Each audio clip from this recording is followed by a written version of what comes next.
كل ما نروح مول أو فرح ابني يصرخ ويتشد ويخبي وشه ويعيط بطريقة هستيرية. معقول ده بس توتر ولا في حاجة أكبر؟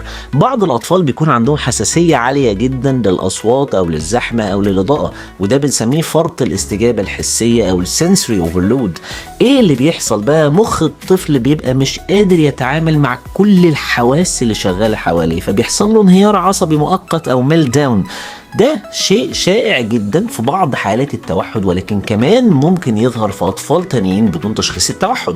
نصيحتي العملية هي إننا نجرب نقلل وقت الخروج أو نختار أماكن أقل زحمة، ونستخدم سماعات عزل أو نظارة شمس للأطفال الحساسين. ولو السلوك ده متكرر وبيعطل حياة الطفل، يبقى الطفل محتاج تقييم حسي سلوكي. أنا دكتور يوسف، استشاري طب الأطفال، وبكرة إن شاء الله هنجاوب على سؤال يبان بسيط ولكن وراه كتير. ابني بيتكلم بس مش بيعرف يحكي قصة أو يشرح حاجة، هل ده طبيعي؟